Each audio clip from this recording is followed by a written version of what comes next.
to bring real change to South Africa and elect our leadership who will lead the DA into the future and bring real hope to millions of South Africans. We are committed to moving our nation forward, stopping corruption, creating jobs, and building safer communities. A better future is possible now.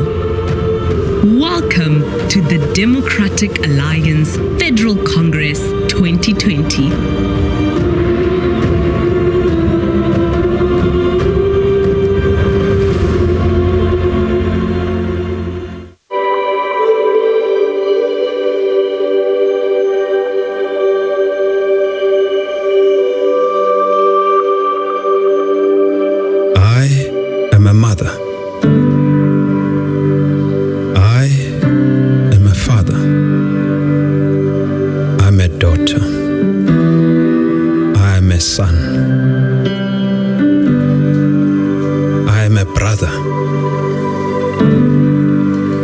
Sister,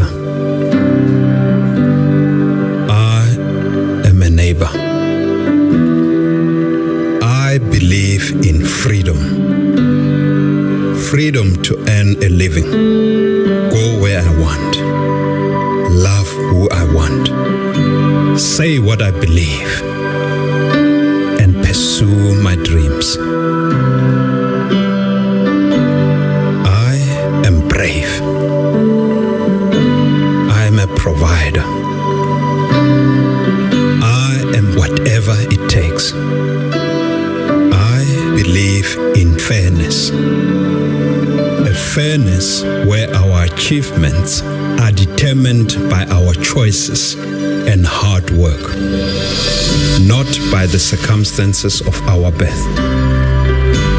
I am a leader. I am hopeful. I'm going to beat this.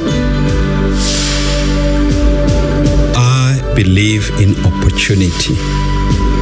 A nation where opportunity is plentiful, where the strong protect the weak, and everyone's rights are protected. I am a helping hand. I am challenging. I am different. I believe in diversity. Every person has a unique perspective and an important role to play in building our nation. We do not judge each other by how we look, but by who we are. We are community. We are South Africans working together for real hope, real change now. We are the Democratic Alliance.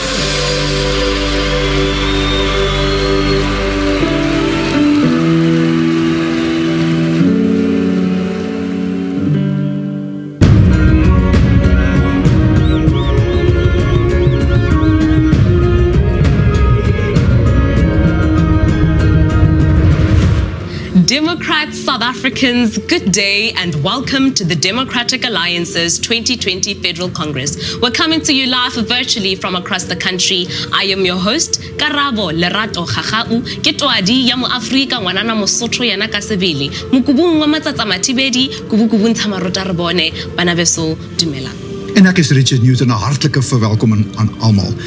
This is the first ever virtual Federal Congress. And we have DA members and over 2,000 delegates joining us from across the country, from their homes and in specially designated areas. From Richards Bay across to Swellendam, from Mosina down to Drakenstein, and pretty much everywhere in between. Dumela me, wena o kae? Ke a phela ntate, wena o phela jwang? Dit gaan baie goed met my, dankie, and I'm thrilled to be here. 100, I'm also very excited. It is indeed a momentous occasion. It's a blue high across the country. But before we go anywhere, Richard, please tell South Africa, what is a DA Congress? Why does it matter? Well, the Federal Congress is the highest decision-making body of the party, and this weekend essentially focusing on three serious major topics. One will be the election of the leadership, the other will be the constitutional amendments, and of course, policy resolutions. Yeah, so we're going to be here throughout the whole weekend. You can catch us on any social media street, catch us on YouTube, on Instagram, on Twitter, and on Facebook. The hashtag is simple, hashtag DA Congress. Let's paint those timelines blue. And all those people following us, Karabu, why should they care? Why should they look at this and say, this is something for me this weekend? They definitely need to care, because if you care about your future, if you care about a better life in society, if you care about the future of your children, if you care about sustainable development, this is exactly where you should be. The conversation is simple, real hope, real change, now, throughout the weekend. Catch us still. And we'll be here to help you navigate through the weekend. But starting us off now, we cross to the stage where Dr. Ivan Meyer will conduct the official opening.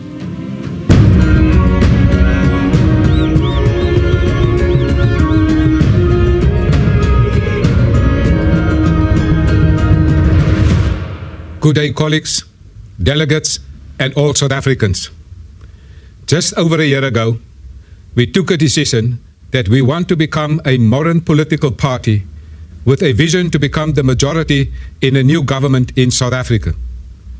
Modern political parties must embrace innovation, technology, and yet stay relevant to voters.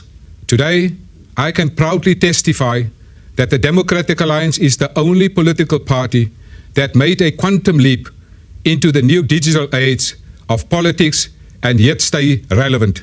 Democrats, this party will not let COVID-19 overwhelm our mission.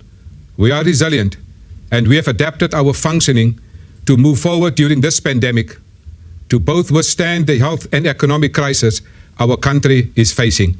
The Federal Council has mandated us to hold the Federal Congress, taking into account health and safety protocols to ensure your good health and to meet the requirements of the Democratic Alliance Federal Constitution. As a political party, we have set three objectives. Firstly, to recalibrate the party around the values and principles of the DA. Secondly, to refocus the party as the only viable political vehicle in South Africa that can effect change through alternative and evidence-based public policy choices. Thirdly, reconnecting with our current and future voters. Despite COVID-19, we have been able to connect with our voters using multiple communication channels. Our offer and our promise to the people of South Africa at this Federal Congress 2020 is real hope, real change, now.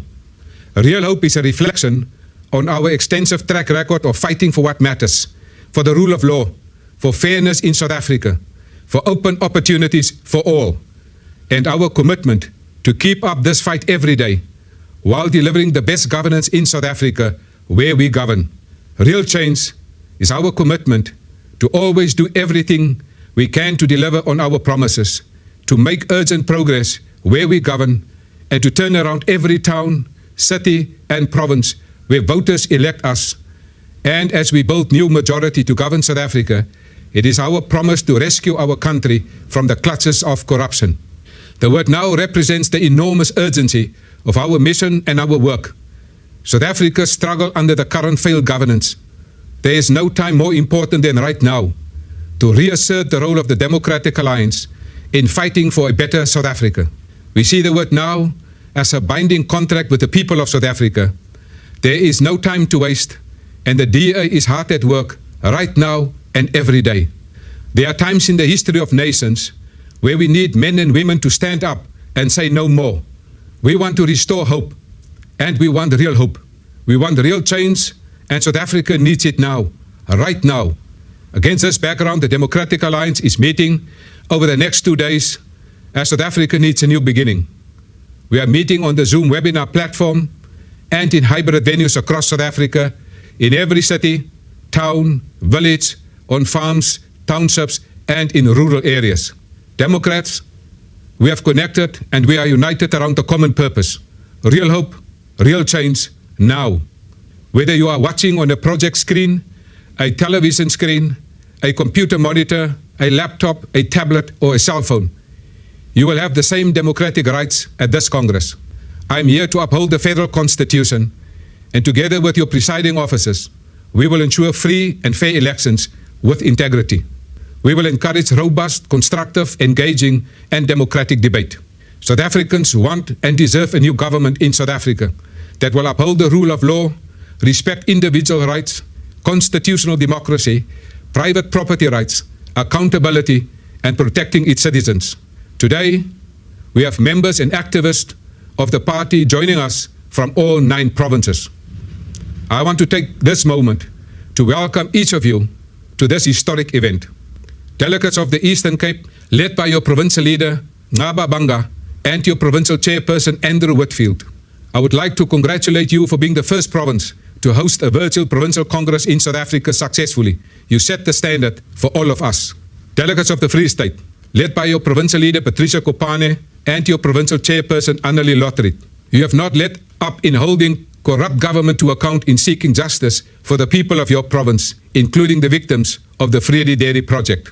Delegates of Gauteng, led by your provincial leader, Solim Simanga, your provincial chairperson, Mike Moriarty. This province will be the major battleground for the local government election in 2021, as it is the host of the executive seat of power in South Africa. This province is geared to win major metros in next year's local government election. Delegates of KwaZulu-Natal, led by your provincial leader, Zwakikwele Mngango, and your provincial chairperson, Francois Rogers. As the home of one of our crucial metros in South Africa, your relentless fight to turn service delivery around in eThekwini gives us hope that South Africans can indeed look forward to a better tomorrow. Delegates of Limpopo, led by your provincial leader, Jacques Smalla, and your provincial chairperson, Jeff Sivumbo, you have been successful in helping to uncover one of the biggest scandals in the democratic history of South Africa involving the VBS Bank. I know you keep fighting for justice every day. Delegates of Mpumalanga, led by your provincial leader, Jane Sitole, and your provincial chairperson, Bosman Grobler, your relentless campaigns to rid local government of corrupt mayors and officials set the gold standard for us, all in ensuring South Africa get the service delivery they deserve. Delegates of Northwest, led by your provincial leader, Joe Maglua, and your provincial chairperson, Karin Visser. You have consistently held the feet of Premier Job Mogoro to the fire on issues of corruption and accountability. And we know you will not stop fighting until you realize a safer province for your rural communities. Delegates of the Northern Cape, led by your provincial leader, Andrew Lowe, and your provincial chairperson, Harold Maglua. From a province plagued by drought, we stand with you in your ongoing fight to get communities the relief they need during this difficult time. Keep on fighting. Delegates of the Western Cape, led by your provincial leader, Bongi Nkosi Madikizela, and your provincial chairperson, Anton Bredel. Your track record of good governance is unparalleled and indeed recognized across the world. Your recent management of the COVID-19 crisis, ably led by Premier Alan Winde and Health MEC Dr. Noma Frans-Mbombo, speaks volume of the DA's capacity and readiness to govern South Africa. I want to pause at this time to reflect on a particular scourge that is afflicting our rural communities across South Africa. These communities are the unsung heroes, feeding us on a daily basis and nurturing our nation. But our farmers, our farm workers, and agri-producers are daily under attack in South Africa. This compromises our food security and human dignity in South Africa. It must stop, and it must stop now. In honor of all our farmers and farm workers in South Africa, let us observe a moment of silence for those who have fallen. Wherever you are, please rise in support of our farmers and farm workers, and indeed every South African who is a victim of crime in our nation. Let us stand united to say enough is enough.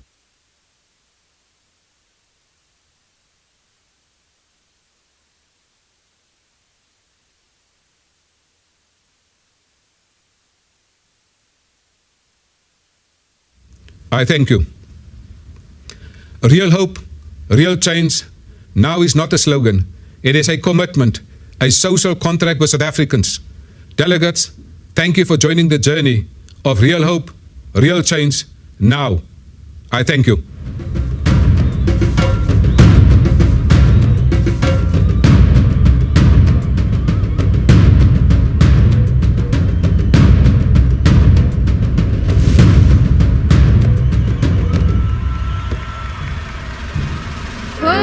Particularly Africa.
5th of March 2020, South Africa's first COVID-19 case was confirmed. A few days later, the World Health Organization declared the coronavirus outbreak a pandemic. The Western Cape government had been planning and putting measures in place before the first case was diagnosed and stepped up to the challenge of defeating the coronavirus and saving livelihoods. The DA-led government rolled out intense community screening, education and testing, prioritizing vulnerable patients who are most at risk from the virus.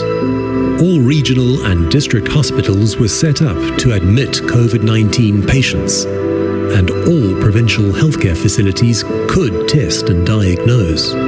Special facilities were set up to increase hospital capacity for the expected peak. For example, the CT-ICC Convention Center was transformed into the largest field hospital in Africa in just 6 weeks and helped more than 1,500 patients while it was open. The Red Dot Taxi Initiative was created to take care of the hard-working healthcare workers, transporting nurses to and from work safely and on time, carrying over 70,000 passengers to date. In partnership with Uber, 700,000 parcels of chronic medication have been delivered to patients' homes. 53 million rand was allocated towards helping vulnerable residents have a decent meal during the hard lockdown. This included distributing food parcels and cooked meals and running a special school feeding program while learners were at home. Initiatives such as the Western Cape COVID-19 Business Relief Fund committed 27 million rand to supporting small businesses in both the formal and informal sectors, which have been hard hit by COVID-19 restrictions. While other provinces were plagued by wide-scale corruption, the Western Cape provincial government shared all the details of their COVID-19 protective work gear procurement with the public. Where we govern, we will continue to put residents first, working hard to save lives and livelihoods.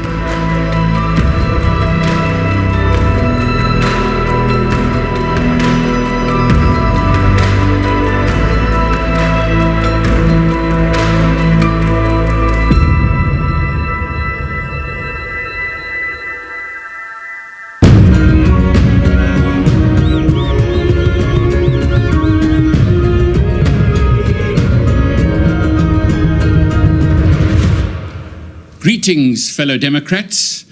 The theme of this Congress is real hope and real change. And I want to tell you a story about real hope and real change in the Western Cape and in the government that we run.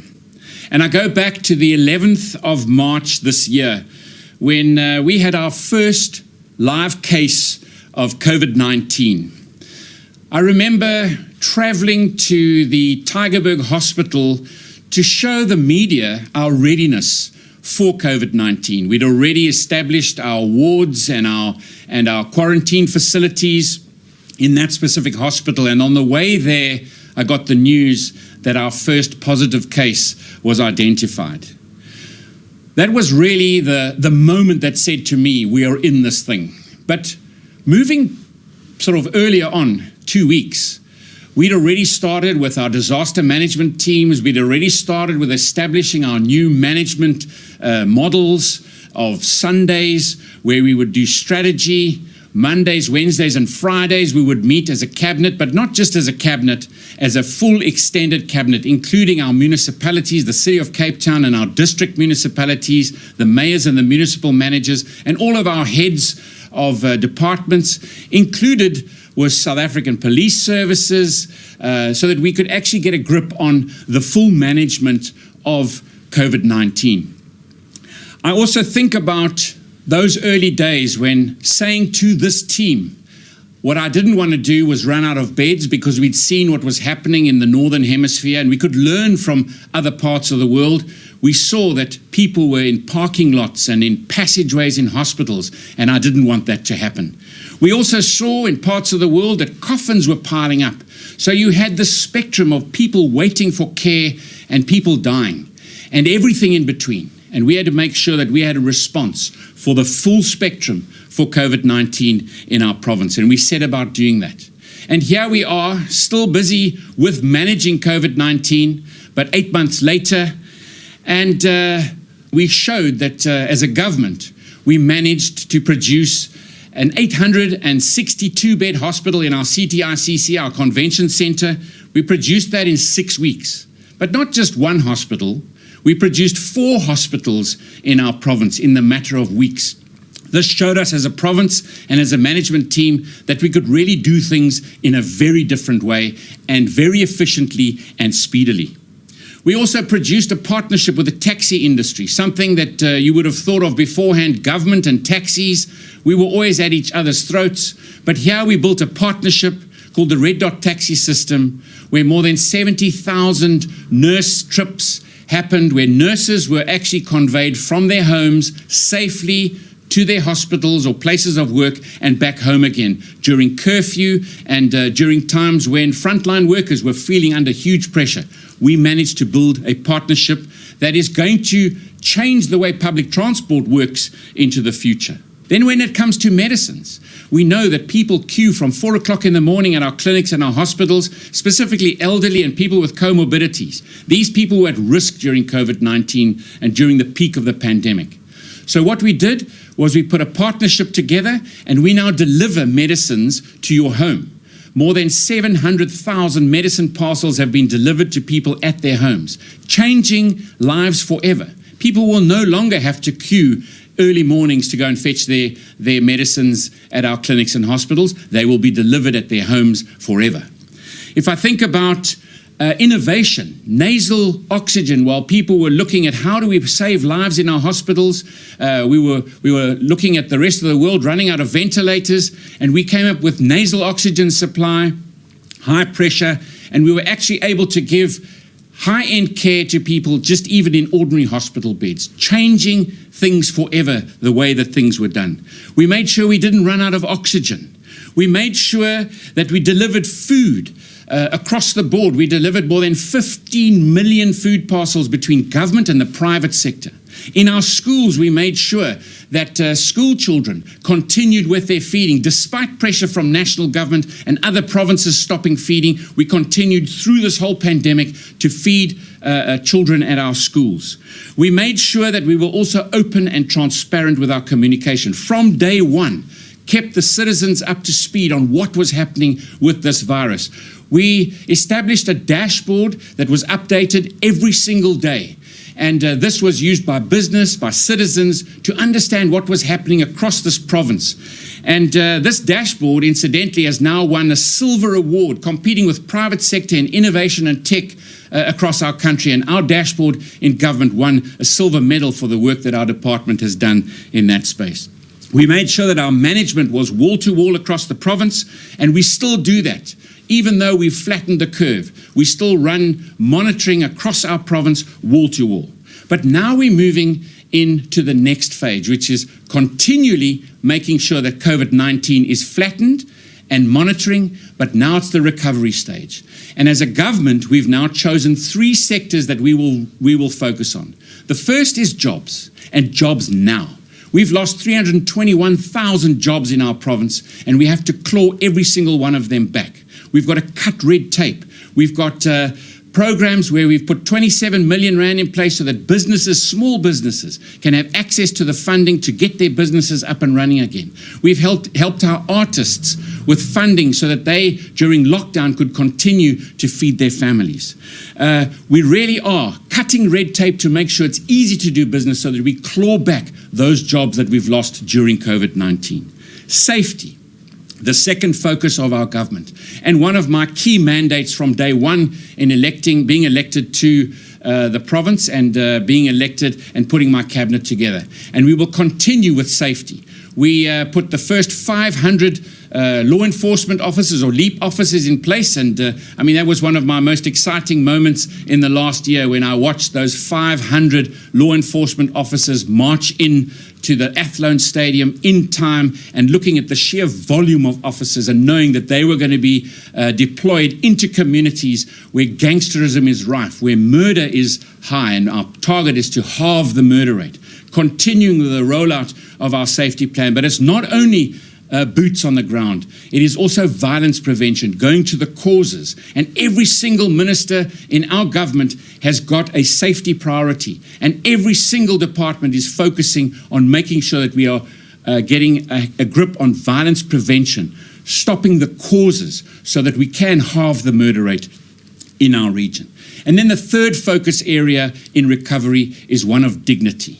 I said to you that we delivered millions of meals and hundreds of thousands of food parcels during the height of the pandemic. But this COVID-19 and the recovery is going to be with us for months and months and months to come. We've got to continually making sure that dignity is amongst our citizens. That is food on the table if you've lost your job. That is dignity if you've lost your job, and understanding that our support is there to make sure that you and your family will be looked after. It is delivering more than to more than 200 schools, more than 2 million sanitary pads to make sure that our young girls are looked after and there's dignity in the system. Dignity, safety, and jobs now. That is the focus of our government going forward over the next 100 days and medium term, to make sure that as a government we can show that we offer real hope and we offer real change to citizens of our province, and showing that where the DA governs, we make the real difference and the real change. I thank you.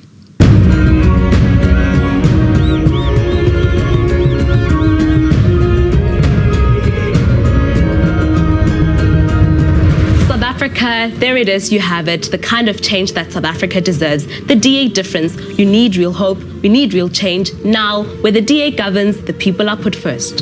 And the DA difference extends beyond the Western Cape. In Gauteng, the Midvaal municipality has been an island of excellence in a sea of despair for more than a decade. And if we're talking service delivery, then our next speaker up on the stage, Midvaal Mayor Bongani Baloyi, is the man to speak to. Oi, oi.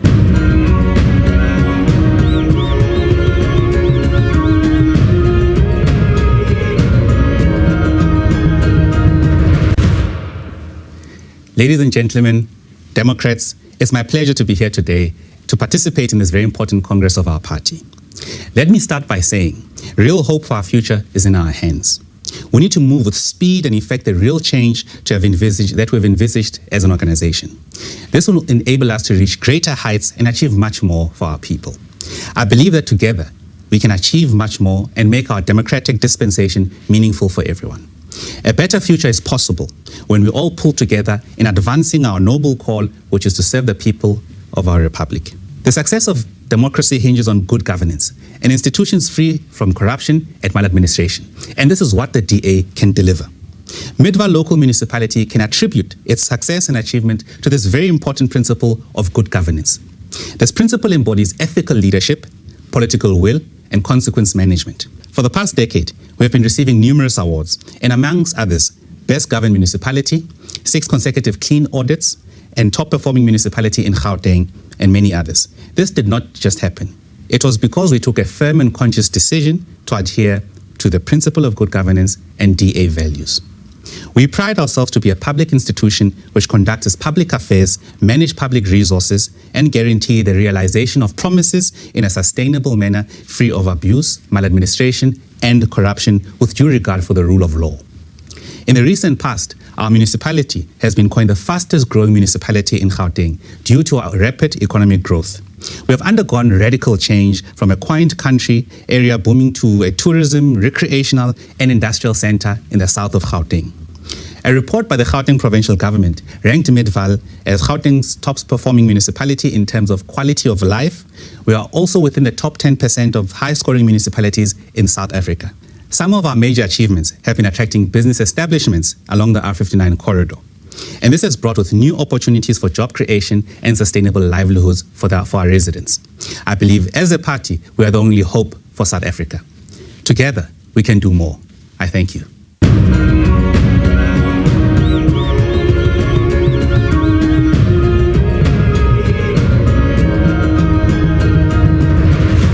Imagine if the rest of South Africa had more Mayor Balois. Imagine if the rest of the country was led by a DA government. This is the DA difference we speak about. Real hope, real change now. With the DA governs, we have development that's sustainable. The DA is the future. And another place where we see the DA difference all the time is in Parliament, the National Assembly. You've seen her in the House, you've seen her on social media, you've seen her all over the country. Our next speaker has an unrivaled skill in whipping people into shape. DA's Chief Whip, Natasha Mazzoni. Mandla.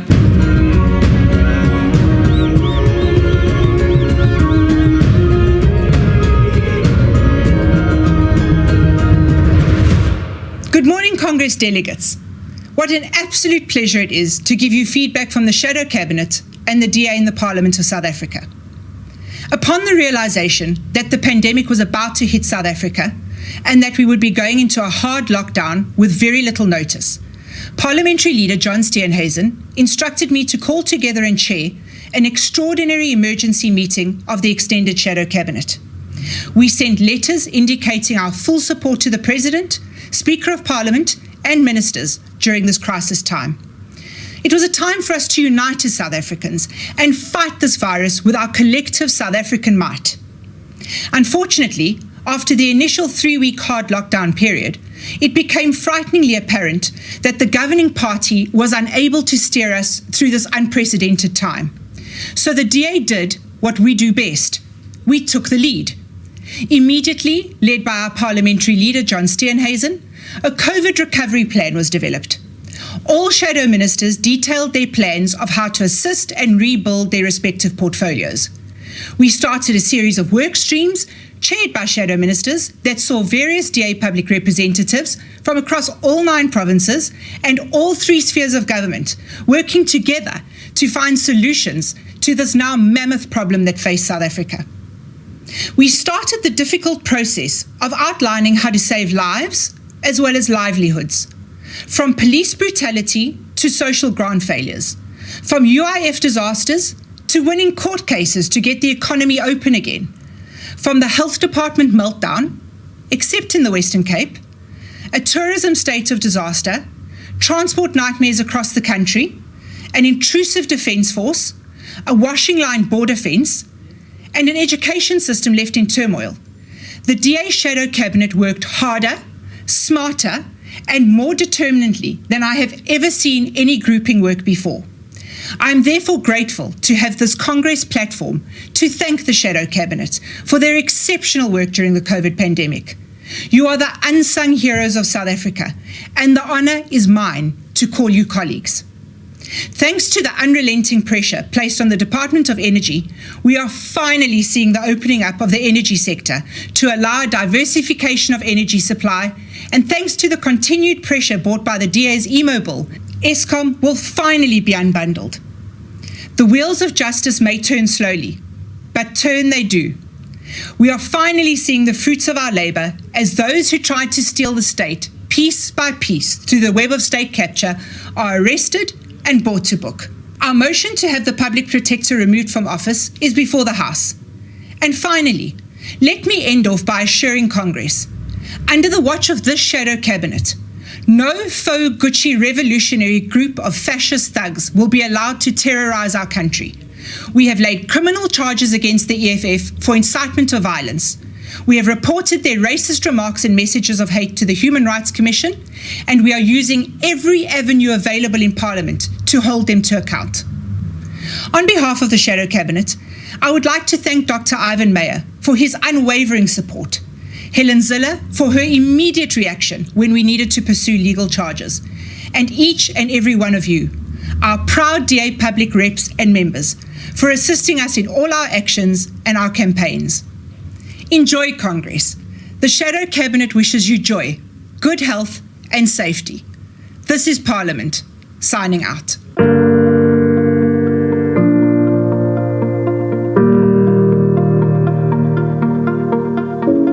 In June 2020, we celebrate 20 years since the DA was formed. The DA's roots go back as far as 1959, when Helen Suzman's Progressive Party was formed to oppose apartheid.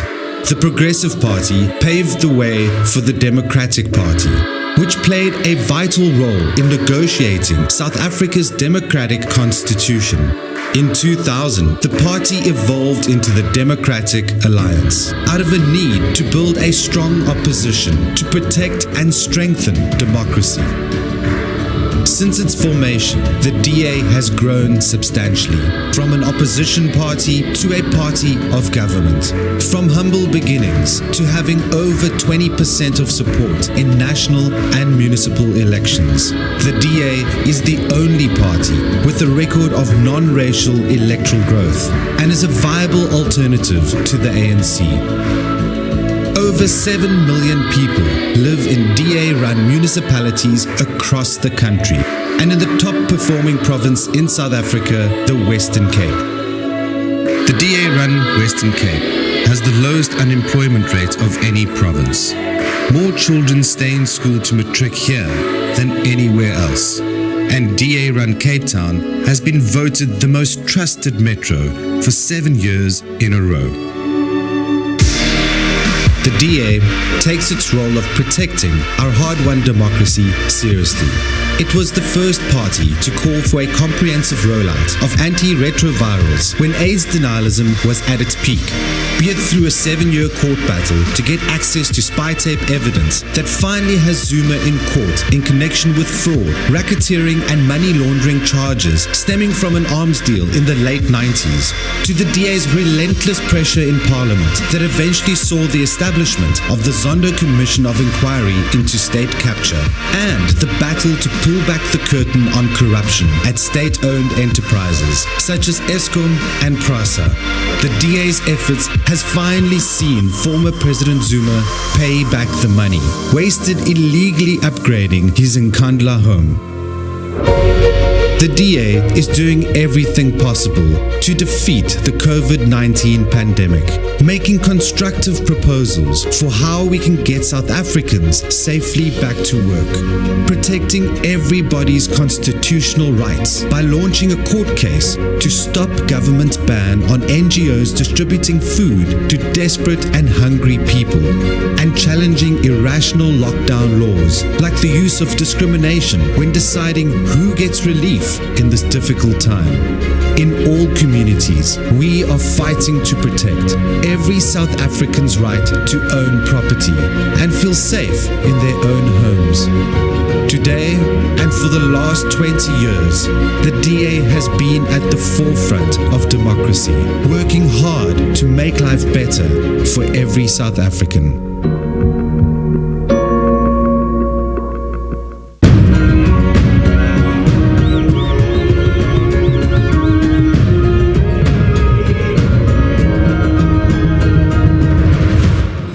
Welcome back. Joining us here in studio live is our DA spokesperson, Abudisoli Maladi. Dada, welcome. How are you? I'm very well, Karawa. It's good to see you, and it's a pleasure to be here. And, greetings to all our delegates who are joining us from different venues in their homes at hybrid venues. And it's always a pleasure seeing you, Richard. Thank you. Great to see you too, Solly. You talk about the delegates. We have 2,000 of them at home in specially designated areas, all taking part virtually in this Congress. Now, what informed the DA to say, let's do this Congress virtually? And then the natural question, what innovations did you have to come up with to make it work? I think first and foremost, it's important to recognize that the decision itself was a reaction to the disruption that COVID-19 caused to all of us. We had prepared for the Congress to take place in person, and when it became very clear that that was not going to be possible, we had to find a solution, and we had to move towards having a Congress so that we can have a fully elected leadership on a permanent basis. And once that call was made, it was important that we have to prepare very well in order for the Congress to be credible, in order for the Congress to produce credible outcomes. So we looked at, securing the infrastructure that would make sure that it would be an inclusive Congress, which is very important for all our delegates to have representation, so that even members members who are not part of the Congress, can have the confidence in its outcomes and have a voice in it, but also making sure that the delegates who might not have some of the resources that some of our colleagues have that support from the comfort of their homes to those who wish to do so. So they've been provided with, the laptops and the data that they need, and to those who are able to go to the hybrid venues so that they are also in a secure environment so that everyone can participate fully and play an inclusive part in this Congress. Ordinarily, one wouldn't know what goes into a Congress, what it is, what do delegates do. So just quickly run us through what is expected throughout this weekend. Yes, there are three major developments associated with the Congress. One is the elections, obviously, of the leadership, which always gets the lion's share of their attention. The second part is the constitutional amendments. In the lead up to Congress, there was a constitutional review team that was set up to look at the areas of our constitution that needed to be amended, and they've done a sterling work of looking at the inputs that different people have submitted to them, and they will be presenting those constitutional amendments, and delegates will have an opportunity to speak and vote on the adoption or otherwise of those constitutional amendments, and also the policy topics. In as much as we had a policy conference that was dedicated towards reshaping policy in the organization, it was focused on topical issues that were necessary for the time. Congress is also an opportunity on topical policy developments that gives delegates an opportunity to speak in support of those policy items. So those are the three big topics that will take place. In addition, there will be a series of reports by different people, and all these reports, what they do is to keep members of the organization abreast of the status of the party, so that people can know where the party is in this moment, so that our preparations post the Congress is informed by an evidence-based understanding of where the party is. Sometimes understanding policy-making, decision-making bodies can be quite complex. How do the various DA leadership structures merge together? That's a very good question, because a lot of the outside world's analysis of the DA is informed by a misunderstanding of our leadership structures and all these decision-making bodies. And to lay it down simple, we've got the Federal Congress, which is the senior decision-making body of the organization, which has a responsibility or a constitutional obligation to elect leadership and to take decisions that are then binding on the organization. We also have the Federal Council, which is a representative body of the party that, in between Congresses, has the powers to make decisions that are binding on the organization. It is representative of the provincial leaders, the provincial chairpersons of the party, representation from different caucuses of the party across the country. It also has a representation for non-public reps, which represents ordinary members of the party who have been elected by their constituencies to represent them on this body. And what the body does is to look at periodic decision making of the organization to make sure that the party functions well, and most importantly, takes decisions that are consistent with the constitution of the organization. Outside of Federal Council, you then have the Federal Executive, which is a much more smaller group. It is the federal leadership of the party, the leader, the chairperson of the Federal Council, and the federal chairperson of the party and their deputies. It also involves the 9 provincial leaders, the spokesperson of the party, the chief whip from the National Assembly, the leader from the NCOP, the ADEC leader, the MP, the DA MPL's network representation, DA Youth, DA Women's Network, and also DA Abroad. And what the Federal Executive does and is responsible for is for the daily management of the organization. And then there is the National Management Committee, which is an even smaller group with the leader of the party, the chairperson of the party, the CEO of the organization, and the chief whip of the National Assembly, which looks at having a smaller group that combines the operational functioning of the party and the political leadership decision making, so that on a daily basis there is synergy between those bodies, and its decisions then become recommendations to the federal executive. So those are the different structures of the party, and obviously there are provinces that have their structures in terms of the provincial leadership and the PECs. But what that does, it's a very synchronized authority of decision making, and it's quite simple to understand when you look at the DA through its unique lens. It's very important to have an organization that works, right? Yeah. Particularly one that's gunning for governance in the future, considering where we find ourselves as South Africa. South Africans find themselves with a bleak future. So our Congress theme for this year is Real Hope, Real Change Now. So run us through the details of why Real Hope, why Real Change, and why now? I think it represents the immediate challenges that we face and the need to spark hope and change in our society, because the world over, and even South Africa as is, if you look at the rising levels of unemployment, the rising levels of despair, people are really looking for inspiration, they are looking for hope, and they are looking for change. And the DA represents that in our country, particularly because of our pedigree and our track record in government, and how we've always been leading with instilling hope in society through using ethical government, through using good government, through using service delivery in order to change people's life. And the change we need is the change of political leadership and government. We need to replace the current government with a DA government, so that the DA difference that is so evident in municipalities that we govern, from Midvaal to Guga, where we are, front runners when it comes to innovation in service delivery, ethical leadership, good governance, and making sure that public money is used to improve the quality of life of residents. And this theme speaks to that. And that is why, for me, the DA is the best vehicle for leading the real hope and the real change that our country needs right now. Definitely. Thank you so much for being here today. It's been an absolute pleasure. Unfortunately, our time is up, but it's been great engaging you. I've truly enjoyed it. Thank you very much, Solly. And now we go back to the stage where we'll hear from the DA Head of Policy, Gwen and Gwenya.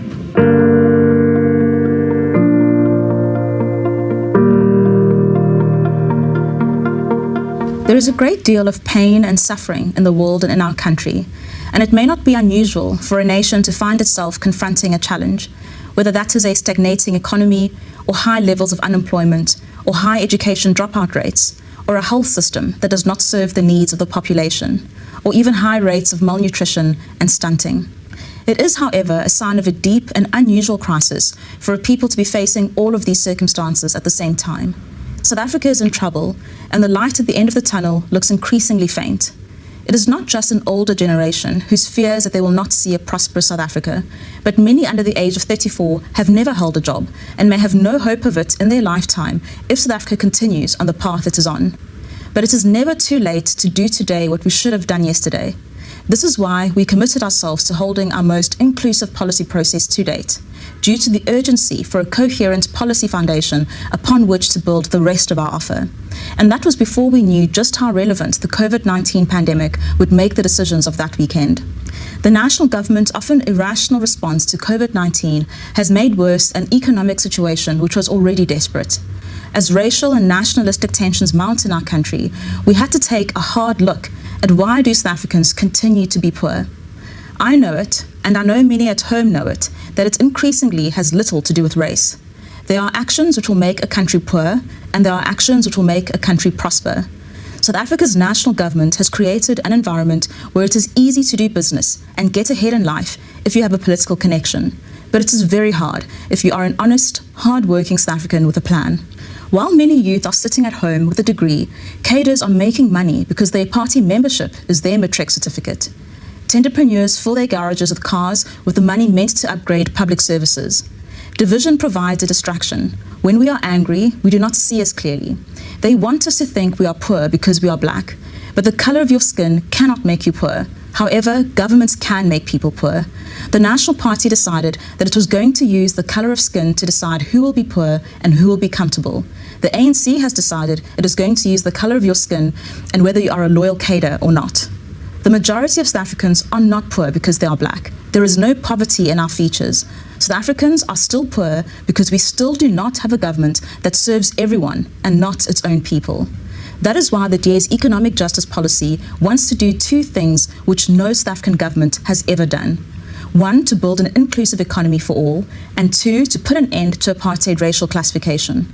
We will do this by focusing on people who are disadvantaged and by breaking down the obstacles which keep individuals, households, and the economy from prospering.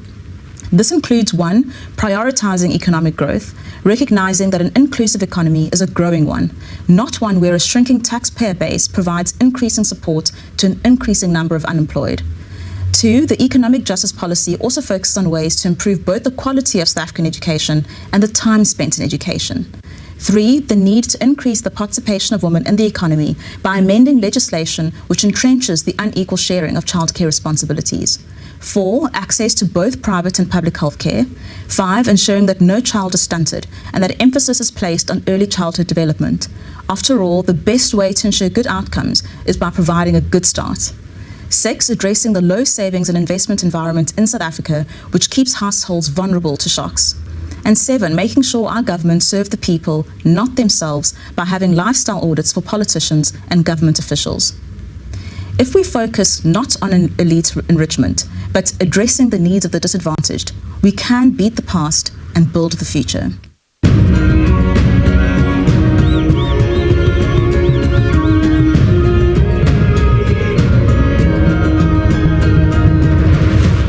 Any working democracy is centered on liberal values and liberal principles. We're tired of seeing so many of our South Africans left outside of economic opportunities. This is precisely why the DA's economic justice policy is the future for sustainable development. Ons volgende spreker op die verhoog is die Noord-Kaapse leier Andrew Louw. Andrew gaan met ons praat oor veiligheid op die platteland.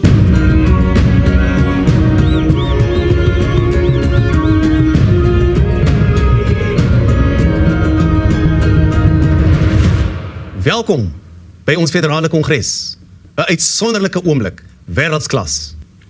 Die afgelope paar maande het ons ervaar dat afskuwelike geweldsmisdade wat deur gewetenlose misdadigers gepleeg word, hoogtyd in kwesbare landelike gemeenskappe vier.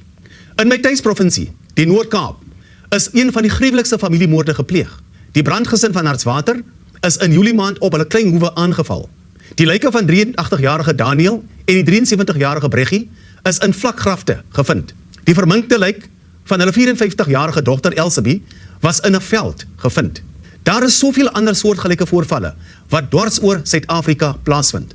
Dit sluit die slagting van Brendan Hone in, wat nou die verpersoonliking van plaasmoorde is en wat die land op 'n mespunt geplaas het. Dit is onteenseglik dat landelike misdade toegeneem het. Afgesien van die moorde, vind daar ook veediefstal plaas. Boere wat na dorpe gaan om besigheid te voer, word nou ook selfs aangeval. Daarby moet landelike areas ook wegholbrande trotseer. Baie van die brande ontstaan in vernietigende protesaksies of in kwaadwilligheid van misdadigers. Hierdie wegholbrande het mense beseer, duisende hektaar landbougrond vernietig, vee en wilde diere afgemaai, toerusting verwoes en selfs huise in puin gelaat. Die wegholbrande plaas 'n swaar las op die skouers van boere, wie reeds sukkel om die voortdurende probleem van ons slepende droogte te trotseer. Daar is enorme emosionele druk op ons voedselprodusente en ons landelike gemeenskappe, wie boonop die konstante bedreiging van grondonteiening sonder vergoeding moet deurstaan. Attack on farmers, farm workers, and all rural communities are an attack on our rural economy. As they say, no farmers, no food. Therefore, rural safety is everybody's business. The war on our rural communities must stop. It needs to stop now. The DA will not be a spectator as our impoverished and starved country is pushed closer to famine. South Africa's vulnerable rural communities need urgent, clear and decisive action, and we cannot wait any longer. That is why the Democratic Alliance has developed a comprehensive rural safety plan that can be put into practice to address rural safety challenges. Traditional, visible policing in rural areas is almost impossible, as police officers are often unfamiliar with the terrain and areas in which they work, and they don't necessarily always have the skills to adequately police rural areas. The DA's plan addresses this challenge by taking a community-focused, boots-on-the-ground approach to rural safety, which includes the extensive use of technology in new ways and proposals for greater police visibility to keep rural residents safe. Dit is ook waarom die DA ons hofmoniteringseenheid in die Noord-Kaap en reg oor die land geloods het, sodat ons doelgerig geregtigheid vir slagoffers kan nastreef. Hierdie eenheid kan voorkom dat sake van die hofrol geskraap word en kan ook help om skuldigbevindings te bekom. Dit sal ook help om werksamehede tussen die polisie, die vervolgingsgesag en die slagoffers van wrede aanvalle te verbeter. Die hofmoniteringseenheid sal ook oorsig uitoefen oor die polisie, om die doeltreffendheid van die polisie te monitor en om goeie verstandshouding tussen die polisie en die gemeenskap te bevorder. Finally, we must join the campaign to place South Africa's spiraling rural criminality and particularly farm murders on the international agenda. This is not routine criminality. Farmers of all races are targeted out of all proportion to their numbers in society. The consequences will be costly for every single person in South Africa who depends on our farmers for food. Die DA gee om en ons landelike gemeenskap moet ons omgee, ervaar. Landelike veiligheid is 'n prioriteit vir die DA. Elke boer, elke plaaswerker en elke landelike gemeenskap moet beveilig word. Dit is die belofte van ons grondwet. Ons moet dit verwesenlik.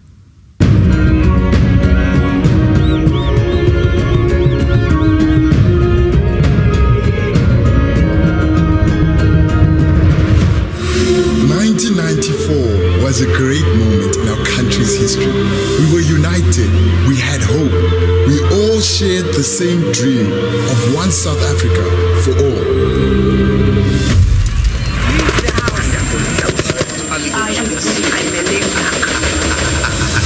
That dream has been hijacked, corrupted and sold out by the power-hungry and corrupt. They divide us with anger and hate. Corruption is killing our country. Those who have betrayed the struggle are the ones in power who have made themselves rich while the poor go hungry. This is not what we were promised. Promises, promises, promises. More empty promises, more unemployment. For 25 years we have waited. We are moving backwards. The choice before us is simple. Either we make a change and move forward, or our dream dies. Only you have the power to bring change.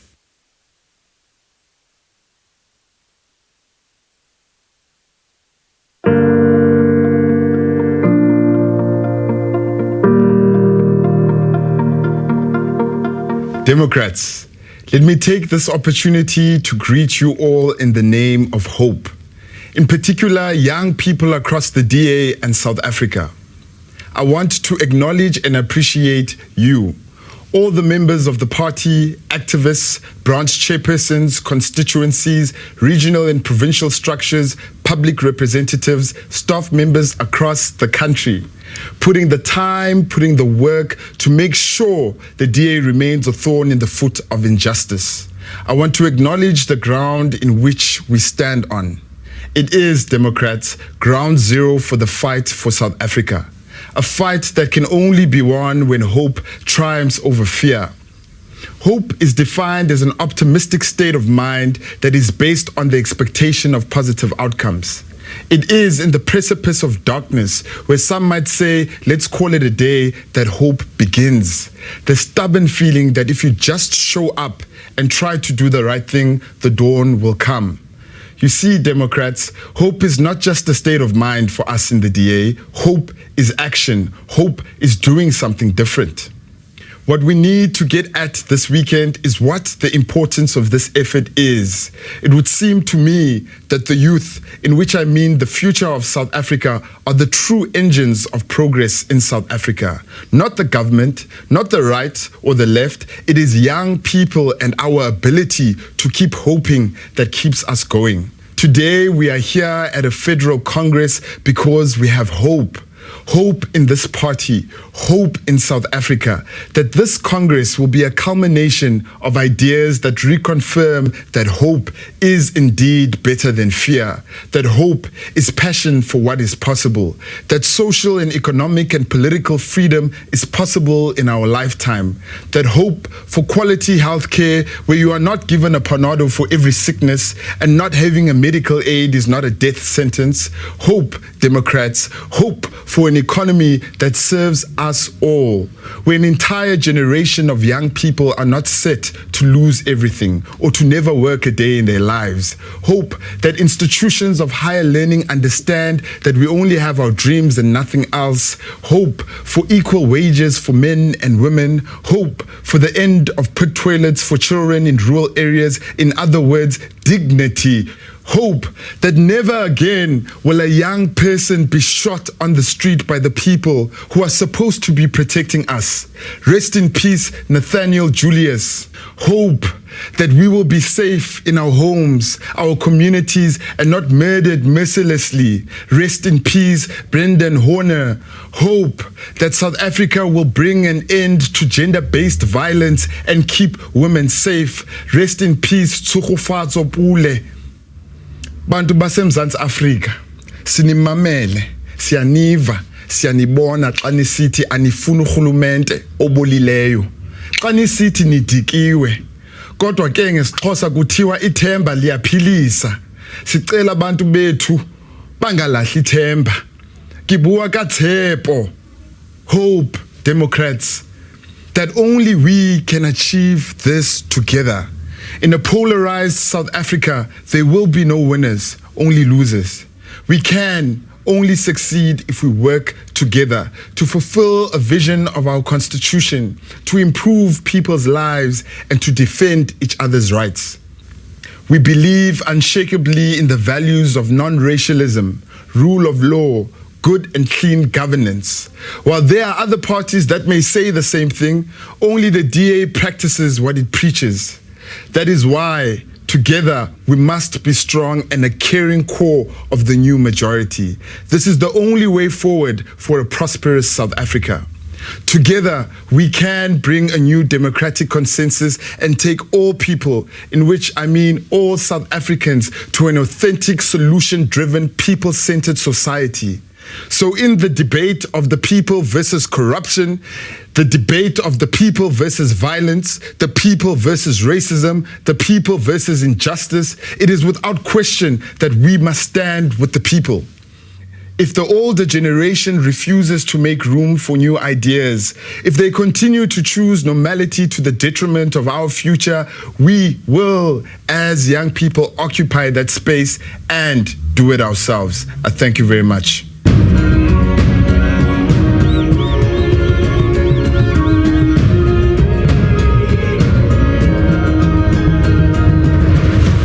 It is indeed incredibly disappointing and a shame that 26 years into a democracy, millions of young people are still without opportunities, they're still jobless. But the DA is committed to ensuring that there is real hope, there's real change now. And a shout out to all the members of the public, the DA members, and of course the delegates in their homes and especially designated areas all over the country, joining us in this first ever virtual Federal Congress. Indeed, it's exciting. We're still keeping social media blue. Paint those timelines, #DA Congress. We'll find us on YouTube. We're still on Twitter, Instagram, and Facebook. Coming up after the break, we'll be hearing from all the candidates who'll be contesting leadership positions. You don't want to miss that. Get a cup of coffee and be back. Yeah.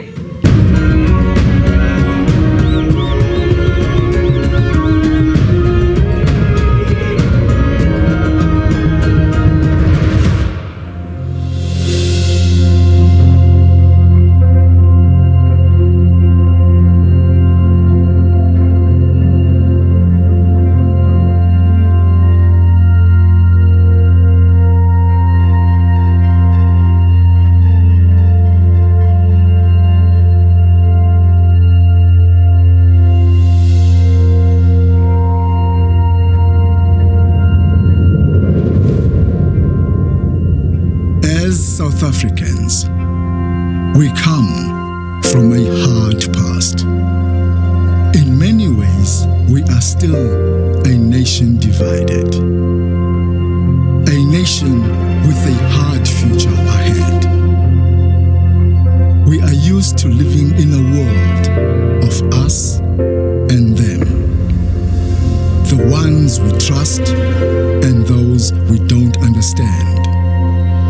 Those who have and those who have not. I'm sure many of you are wondering why you are here and why you are standing in the boxes that you are standing in. Many times, people want to tell us who we are, what we are, because of how we look. So today, we want to tell a different story.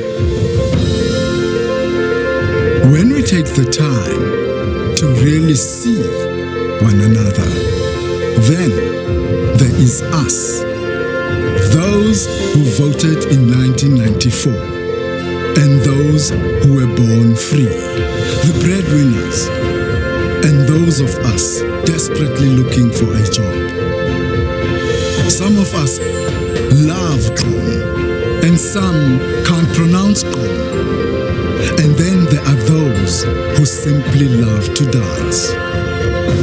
Despite our differences, there's more that brings us together than keeps us apart. And then there are those of us who worry about our children's future, and those who don't feel safe in their homes. Too many of us are struggling to make a living.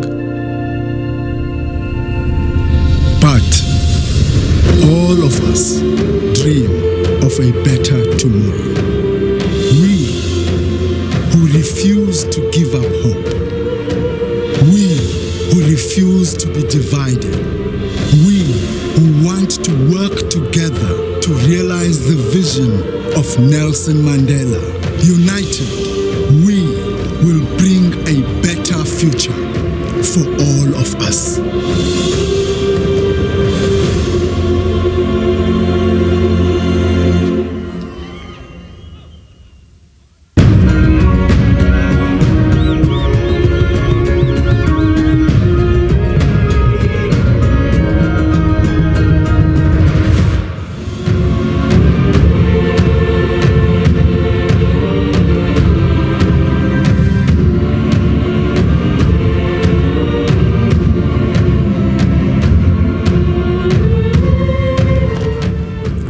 Well, we're coming out of the Democratic Alliance process. Of course, it's the focus of the day. We'll keep dipping in and out. But just for now, the kind of information that has come through, and I just want to try open this.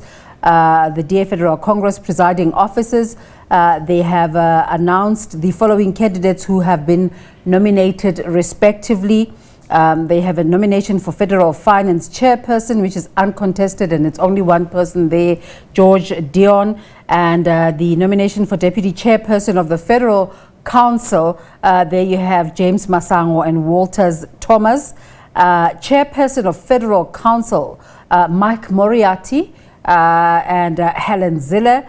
And the Deputy Federal Chairperson, there's three names there.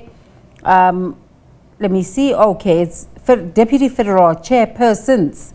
There's three positions available, but there's 4 names. Bridel Anton, Lotriet Annelie, Ntehe Refilwe, and Jack Small. And the Federal Chairperson position, Ivan Meyer, who you saw speaking first at the beginning of the process. That one is uncontested, and federal leader, of course, this is the big one that we're looking out for, the federal leader position, which is between the two nominees. That's Mbalin Tuli and John Steenhuisen. You're watching the agenda. Let's take a break.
Elective Congress. Will give us an operational overview of the Congress and introduce us to the Congress Hub and the presiding officers.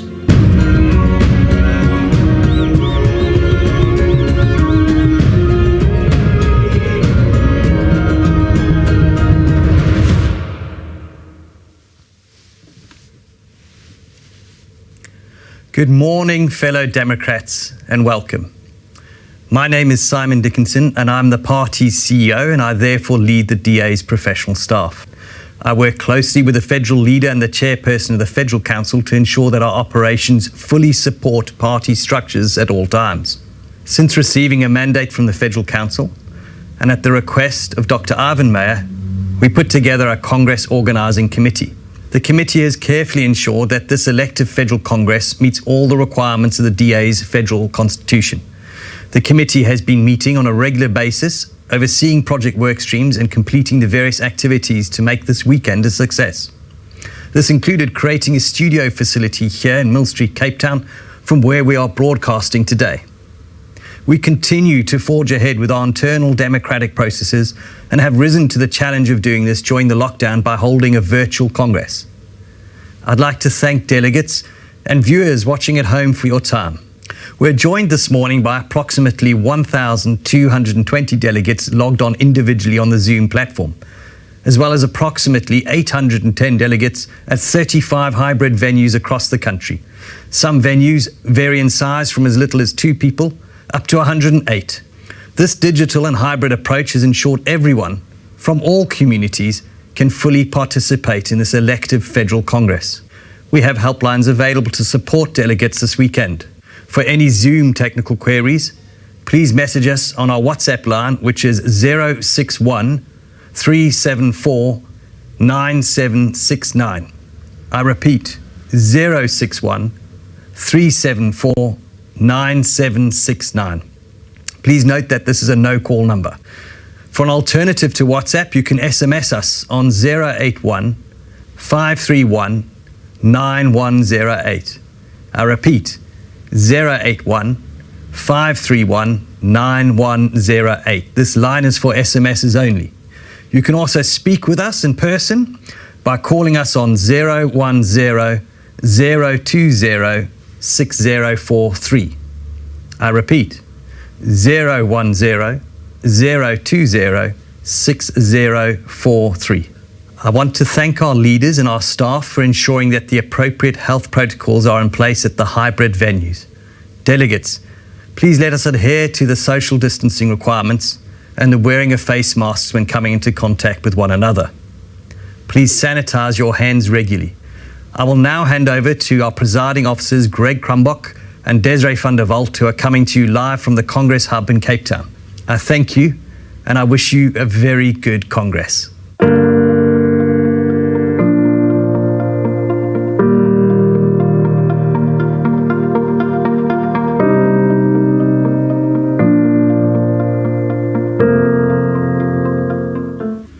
Good morning, all Federal Congress 2020 delegates, and welcome to Federal Congress.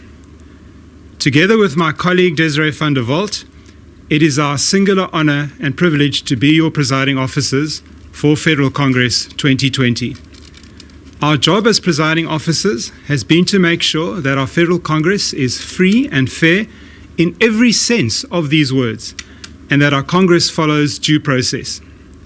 Free, because every delegate, regardless of their life circumstances, must have exactly the same opportunity to participate equally in every aspect of our rich Congress tapestry, to vote for our future leaders, to bring our living Constitution up to date, and to help flesh out our policies going forward by voting on resolutions.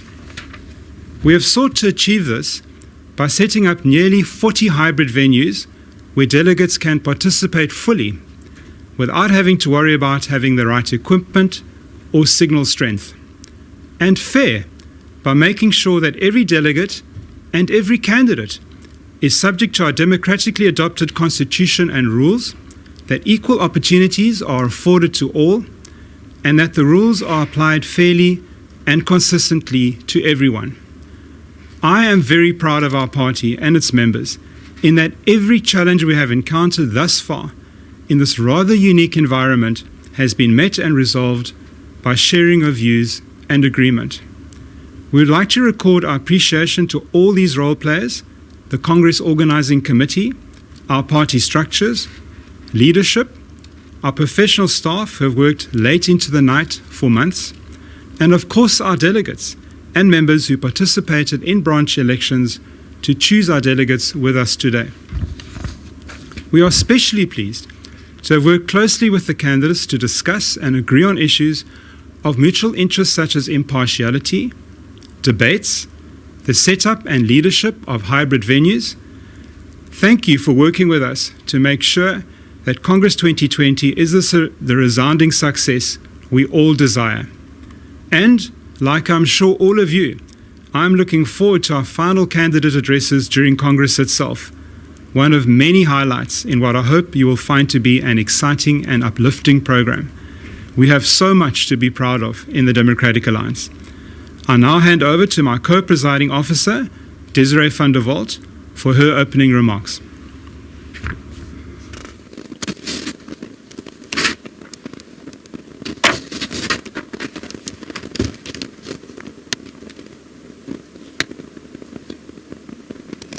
Thank you, Zakumi. Delegates, one of the best things about being a DA member is that you know the DA will always come up with the best solutions, the most innovative ideas, and execute its tasks with professionalism and expertise. Look no further than the councils and the province that we run. This Congress is a huge challenge in itself. It is the biggest in history, with up to 2,166 delegates. It is also taking place during the greatest health crisis in living memory. It will take place on 2 different platforms, with half of our delegates voting online and another half voting physically at nearly 40 different venues around our country. To achieve this, we are very grateful to have received the support of our public representatives, professional staff, delegates, and members around the country. We have had numerous training Zooms and webinars. We have tested our voting systems, and we have strained every operational sinew to ensure that every system functions with zero defect. No other party in our country has attempted anything quite so ambitious and as big as this. But then, there is no other party quite like the DA. Delegates are now returned to a brief overview of our voting systems. This will be covered later in more detail by Adrian Frith, Kevin Milam, and Gwen Gwenya. You will have to vote for different elements at Congress: leadership, constitutional amendments, and resolutions. There will be different methods of voting. OPA vote system, which is a vote by secret ballot for leadership by all our delegates. For constitutional amendments and resolutions, a Zoom poll vote for home delegates, and voting with cards for hybrid venue delegates. Delegates, I now hand over back to Greg to provide you with a brief overview of our voting systems. Greg. Thank you very much, Desiree. We will start with the home delegate voting. Now, delegates, if you are a home delegate and logged onto your own device, you'll be able to vote for constitutional amendments and resolutions via the Zoom poll vote function. Once the chairperson of the constitutional amendment process or the chairperson of the resolutions process announces that voting has started, you will have 60 seconds to vote per question. That is, the question as to whether you support the constitutional amendment or resolution or not. You will only be able to vote in one of 3 ways on each question. That is, yes if you support, no if you oppose, or abstain if you don't want to take a position. The question might be longer than your screen, so you might have to scroll down a little bit to see it in full. Once you have chosen how to vote on each set of constitutional amendments or resolutions, click Submit so that your votes are recorded and tallied. Home delegates, please may I request you to be patient while all the votes are tallied and submitted from all our hybrid venues around the country. Delegates in our hybrid venues are sharing laptops, so it will take a little longer, but their results will not take longer than 7 minutes per batch to come in. You could always use those spare minutes to gather in a few of your own records for our by-elections on the 11th of November. Please do vote on every amendment or resolution while you stay online so that we achieve the required support levels to reach a decision. And then, once all the votes from around the country are gathered in and automatically tallied, the chairperson of that session will announce the results. So we now come to hybrid venue delegate voting. If you are a delegate at a hybrid venue, you will of course be attending in person rather than online. You will be voting in leadership contests the same way as home delegates by using the OpenVote system on the laptop set up for you at your hybrid venue. That's coming up next with Adrian. Now, hybrid venue delegates, when you registered at your hybrid venue this morning, you would have received a goodie bag containing 3 different color voting cards. Green for supporting a constitutional amendment or resolution, red if you are opposing, and yellow to abstain. What will happen is that your deputy presiding officer at your venue will ask you, briskly and efficiently, to hold up just one of these cards to indicate your support or otherwise of constitutional amendments and resolutions put to you by the chairperson of that session. Your DPO will then count your votes and will then be inputting the results into a spreadsheet, which will be updated into our master spreadsheet in our Nerve Centre in Cape Town. Once we have all the results from our hybrid venues around the country, the chairperson of that session will announce the result. So that's the overview of the home and hybrid voting system. For a detailed look now as to how we will vote, it's over to Adrian. Thank you, Greg, and good morning, delegates. In casting your votes to elect the party leadership, you will be using an online platform called OpenVote. You will have received a voting code sent by SMS to the cell phone number which appears for you on the voters roll. You must please keep this code secret, because this code is what guarantees your access to the ballot. Each code can be used to cast only one ballot. If you have not received your code by SMS, please send a WhatsApp message to the number which appears on the screen, 063 327 2055. Please send your name, your province, your ID number, and your cell phone number. I repeat, the code is unique to you. It can only be used to cast one vote. Please don't share it with anybody else. I would also add that the ballot is completely secret. I cannot find out who you voted. No other person can find out who you voted. It is a truly secret ballot. If you are joining via Zoom from home, there are 2 different links to cast your vote, depending on whether you are a member of Federal Council or not a member of Federal Council, because members of Federal Council are entitled to also vote for the chairperson of Federal Council. If you are not a member of the Federal Council, the link is dacongress2020.co.za/vote. If you are a member of the Federal Council, the link is dacongress2020.co.za/vote council. Please do make sure you use the correct link, because if you use the wrong one, your voting code will not be accepted. If you're at a hybrid venue, laptops will have been set up which are preloaded to the OpenVote voting page. Again, there is a distinction between those who are Federal Council and those who are not members of Federal Council, and there will be a designated laptop set aside for members of Federal Council. Now, when you go to that link or go to the designated laptop at your venue, it will ask you for your voting code. Please enter that code that was sent to you. Please note, the code is made up only of capital letters. So, for example, if you see a big O, it is a capital letter O and not a 0. Once you've entered that code and click on Go, the ballot page will then appear. Depending on whether you're a member of council or not, there will either be 2 or 3 things for you to vote on. In those cases where there are only 2 candidates, so for example for federal leader and also for chair of federal council, for those who are members of federal council, you only have to select your one preferred candidate. So all you do is click on the checkbox next to your chosen candidate. In the contest for deputy federal chairperson, there are 4 candidates, and that means that you need to rank all the candidates in order, starting from your favorite candidate, the one you like the most, and ending with your least favorite candidate.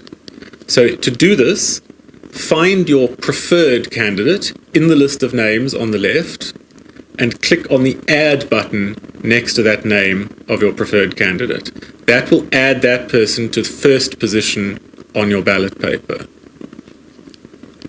Then you can find the name of the person who is your second favorite, the one who you prefer next after your first choice. Again, click the Add button next to their name, and it will add them to the second place on your ballot paper. Then, look for your third favorite person, click the Add button next to their name, and it will add them to the third place in your ballot paper. And finally, you click the Add button next to the last one remaining, your least favorite candidate, to add them to the fourth place in your ballot. Once you have added all the candidates to your ballot, you can change the order if necessary by clicking and dragging on the yellow boxes. So if you filled it out in not quite the right order, you can change it by clicking and dragging to move the yellow boxes up and down. Once you have filled out the whole ballot, the 2 parts or 3 parts, as the case may be, click on the Vote button. Once you do that, it will pop up a screen showing the choices you have made. If you are happy with what is displayed, if that is the correct reflection of your vote, click Confirm, and your ballot will be cast. And at that point, you will be done with the leadership voting. Thank you very much. I hand you now back to Greg. Thank you very much, Adrian. Delegates, we now move on to one of the highlights of our Federal Congress, the final speeches from our candidates. We begin with our federal leadership candidates, who will address you for 5 minutes each.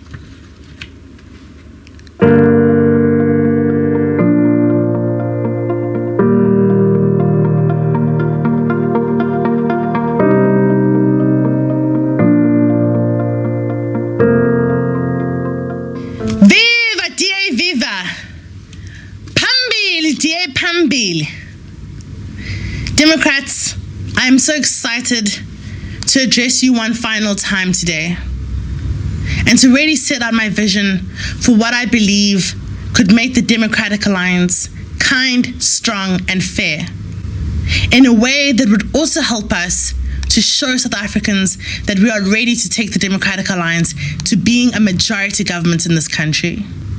I ran my campaign showing that what I want for this party is for everybody to feel included in all our decision making and the way that the party is able to negotiate our shared values.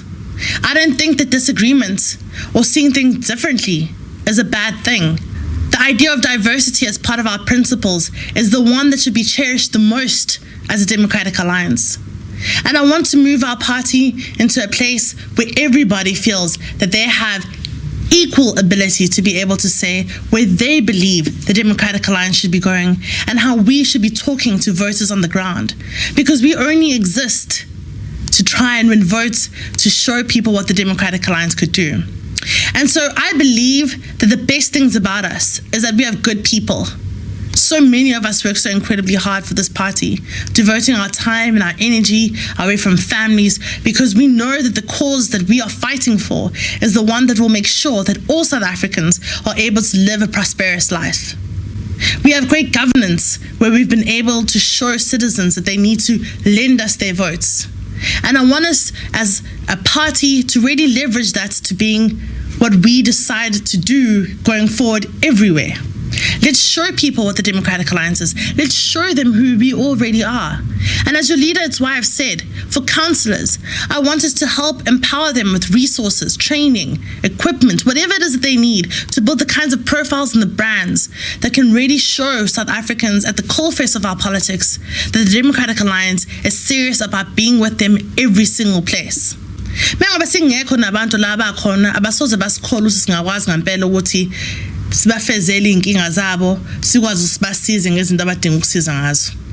Mengoba singakwazi ukuthi abantu sibakhombise ukuthi sinendlela sokuthi sixazulule inkinga zabo zesimo somnotho noma nje ukuthi ingane zikwazi ukuthi ziye esikoleni kahle abasoze bakholwa ukuthi sizokwazi ukuthi mase siphethe njengohulumeni sizenze lezo zinto. So kubalekile ukuthi sikhombise manje. As your leader, I want us to reinvigorate the imagination of what South African politics could be like. And that's why I've said that we need a new way of politics, a way that shows that we are serious about taking this government that has had impunity and looting and corruption out of office, and that we will make South Africans work by professionalizing our public service, by making sure that every single person is able to have a future where they have dignity and can really find their purpose in the world. I want us to speak to young people. I want us to use day and dawn in our series structures to speak to those particular markets. But we've got to make sure that they are resourced and are able to do that job. I want us to be able, when we speak about our branch delegates, to know that branches are empowered, have the money and the resources to really be the soldiers on the ground for this party. I've been in this party for 14 years. I know what it takes to be in different communities. I've worked in rural communities, villages, townships, and in suburbia. And I believe as Democratic Alliance, we need to tap into every single type of person in this party and every single type of person in South Africa and show them that they can belong in the Democratic Alliance, that we will fight for them, that we will never scapegoat them, that we will make sure that they have a future in this country. If we can do this, if we can excite South Africans behind us again, despite what happened last year, we will make sure that people in this country are able to look at us differently. I'm asking as your leader for you to give me the opportunity to show you that I'll be in every community doing that. And I know that it's been hard and I know it's been tough, but we can't stop because we're tired. We will only stop when we are done and we have achieved a kind and strong and fair society for all.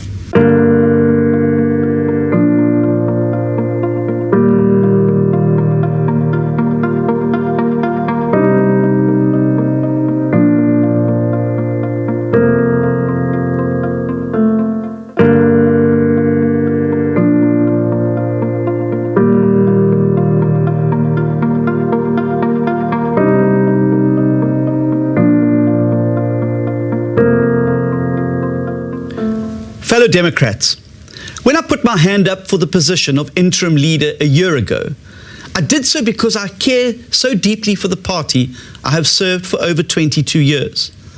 I knew very well that our engines were sputtering and that our wings had been clipped.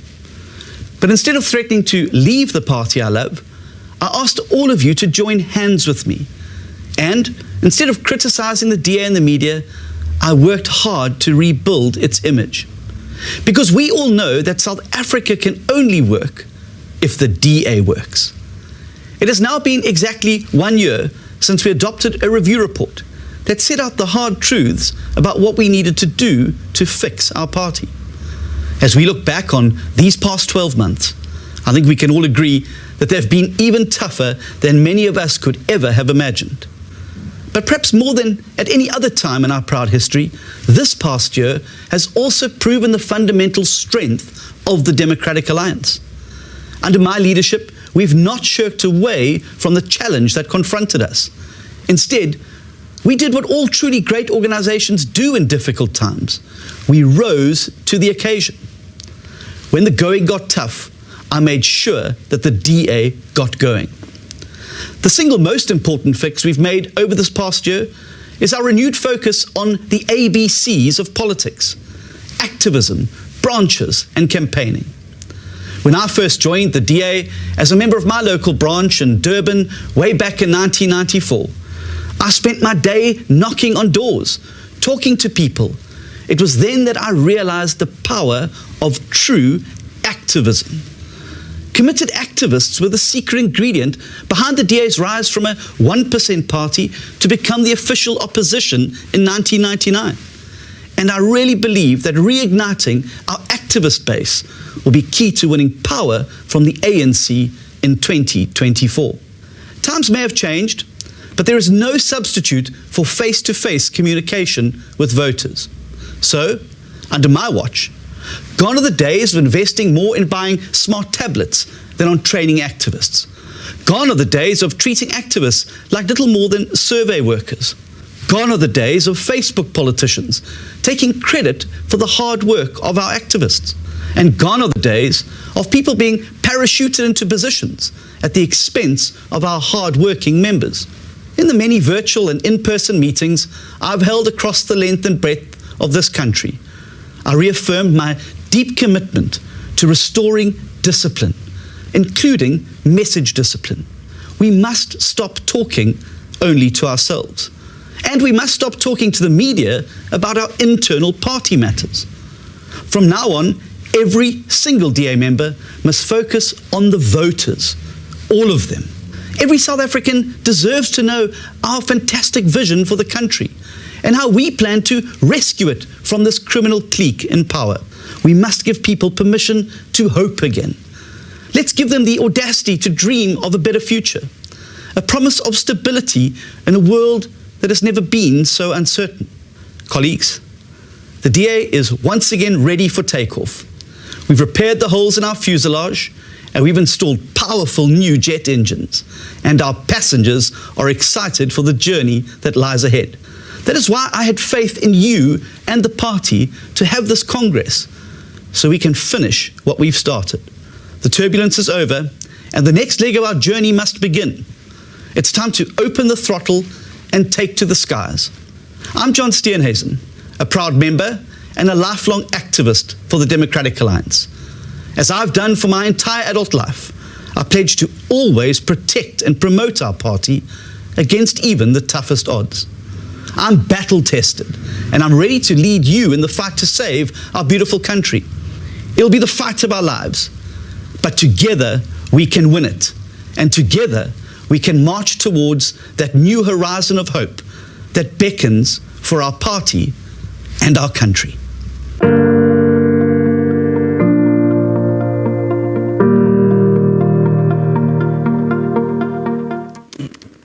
Delegates, I now like to introduce to you our 4 Deputy Federal Chairperson candidates who will each deliver a 3-minute speech to Congress. Anton Bredell, Annelie Lotriet, Refilwe Ntseki, and Jacques Smalle.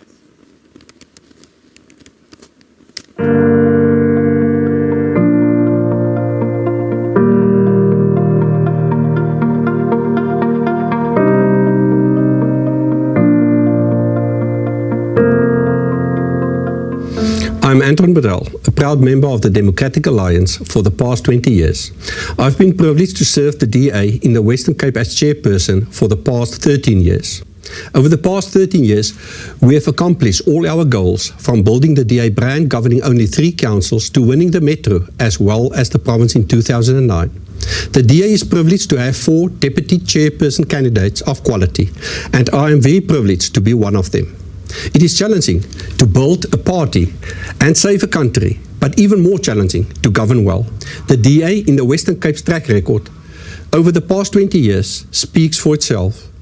I believe that I can use my exposure gained over the last 20 years as a DA activist, councillor, mayor and a provincial minister to help strengthen the DA team.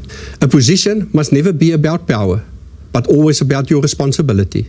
I want to urge all our DA members to take up their responsibility, to serve their communities. To be elected to serve is a privilege and a responsibility, something we must never take for granted. For the DA to be successful, the team must pull in the same direction. We have enough enemies, and we cannot waste energy on fighting one another. We, as politicians, need to regain the respect of our voters. People is our business, and we need to earn their trust by being the best opposition possible. And where we get the opportunity to govern, we must govern well, so that we can live the DA dream of one nation with one future, built on freedom, fairness, opportunities and diversity for all. We need to be accessible to our voters. We must treat people with respect because they are our greatest asset. We need programs and support systems to help people to get their dignity back. As public representatives, we must understand that every day in office is a canvas day, a day to build yourself as well as the DA brand. A DA representative must get out of bed every day and ask him or herself, what can I do for the people of South Africa? My personal values and principles are embedded in the values of the DA. What are these values? Respect, hard work, ethics, truthfulness and trust. I wish to thank the members of the DA who put their trust in me by nominating me for this position. When elected, I will serve the DA with the same passion that I've done over the last 20 years. I will use the lessons learned in my exposure in government and bring to you accountability, excellence and resilience. I look forward to serving you as the Deputy Federal Chairperson and will not disappoint. I thank you.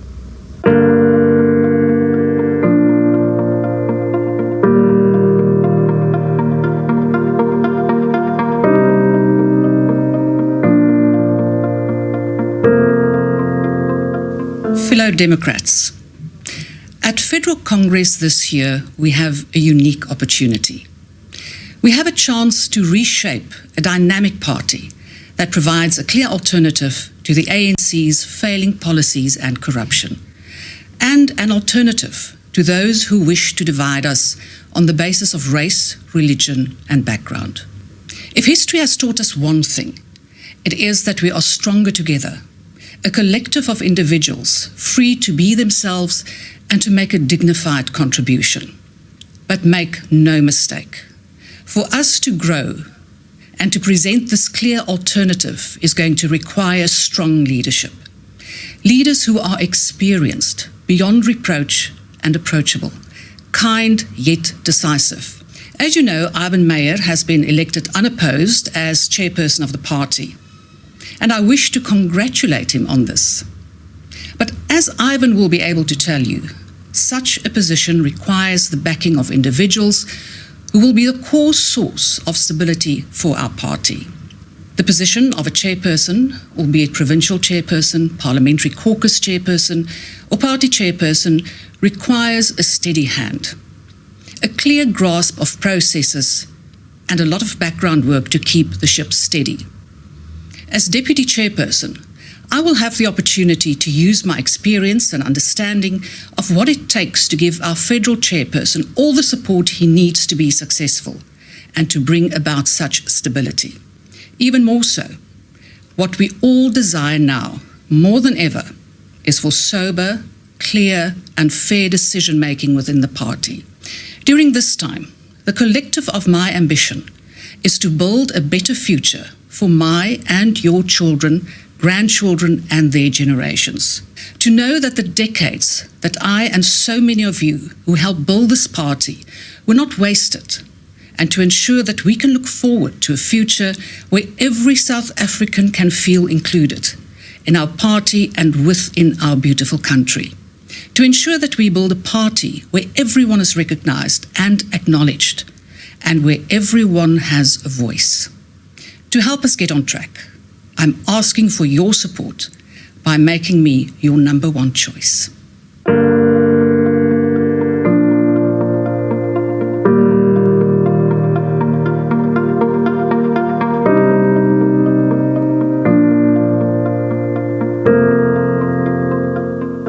Halala DA halala.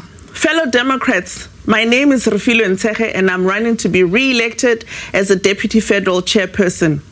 Colleagues, in 2015 in Nelson Mandela Bay, you gave me a mandate to serve you and then reissued the same mandate in 2018. I have done what you asked me to do. During these 2 terms, I was appointed as one of the national spokespersons of the party. I have done everything to ensure that I always represent the party well in this role. As a member of the National Management Committee, I was also deployed to look after the Mangaung Metro Caucus. I have been a diligent member of this caucus. Living in Gauteng has also positioned me as strategic for the party as I represent us at embassy engagements, including briefing EU ambassadors. This role required me to understand diplomatic protocol.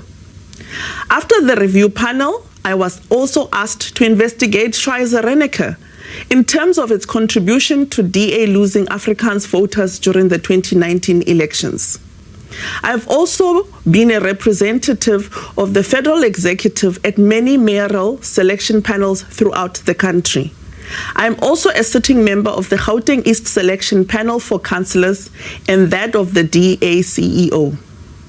I have supported many provinces with by-elections, general election campaigns, and attending election launches.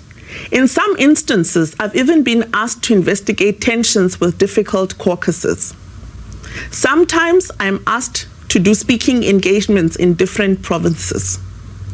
I have been on some national coalition discussion meetings and am part of the national fundraising team. During my term, I have also been on the selection panel for Young Leaders program, as well as being a mentor for some of their candidates. I have presided over congresses around the country, such as Eastern Cape Dawn, KZN provincial debates, to name but a few. This year, I was also asked to represent the party at African Liberals Network in Ouagadougou, Burkina Faso. I'm a hard worker, and even whilst in this role, I have managed to acquire 2 diplomas and a master's degree, while also being a star DA performer in the Gauteng legislature. Fellow Democrats, 2021 is going to be one of the hardest elections the DA has ever been in. I am tried and I am tested, and I'm asking you to re-elect me for continuation. Halala Democratic Alliance, halala.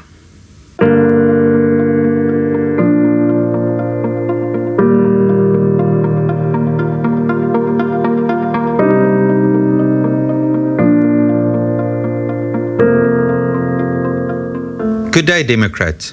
You matter to me. It does not matter if you're an activist, councillor, member of the legislature, or parliament. No matter which part of the country you live in, the Karoo, Namakwaland, Utukelo, Bishu, Naisna, your voice matters. Our party is diverse, and it is through our diversity that we derive our strength. Every person within the party has their strengths, and they must be recognized.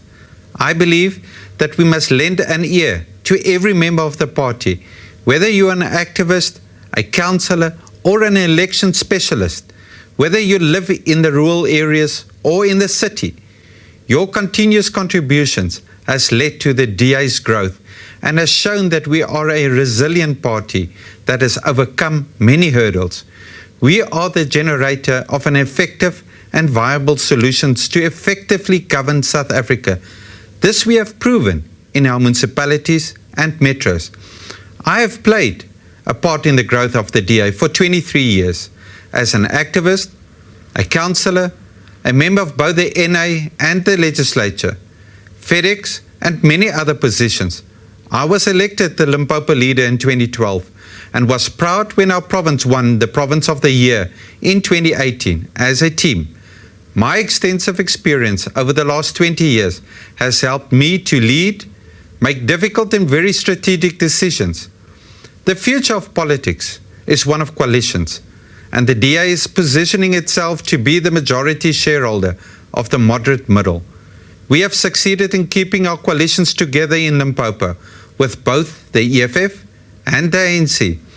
This has proven that my extensive experience, leadership, and support has been successful thus far. I take pride in my organizational skills and remain hugely passionate about the DA.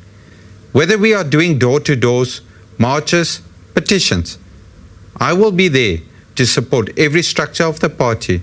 I know that united and together, we are stronger. Baie dankie aan almal vir julle toegewyde en harde werk. Sonder julle sou die DA nie vandag in 'n posisie van regering gewees het, asook die effektiewe oppositie wat wys dat die DA die enigste alternatief is.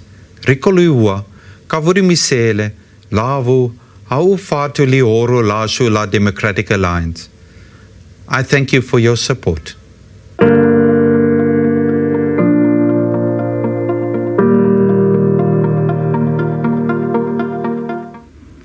Thank you. On behalf of Congress, may I thank all our candidates for their democratic contestation. That's how we do it in the DA. Delegates, voting will now commence. I repeat, the OpenVote platform is now open. Home delegates, please begin voting on your home devices. Hybrid venue voters, please proceed to your designated laptop as indicated by your Deputy Presiding Officer and commence voting. Thank you. Voting will close at 5 p.m. sharp. I repeat, voting will close at 5 p.m. I now hand back to the studio.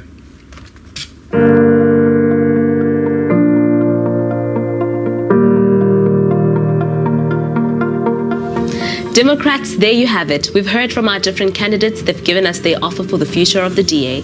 Now it's time to make up your mind. The ball is in your court. The OpenVote voting is now open. If you need any assistance, use the voting helpline at the bottom of your screen. The Congress Hub is really buzzing. Don't go away. We'll be back.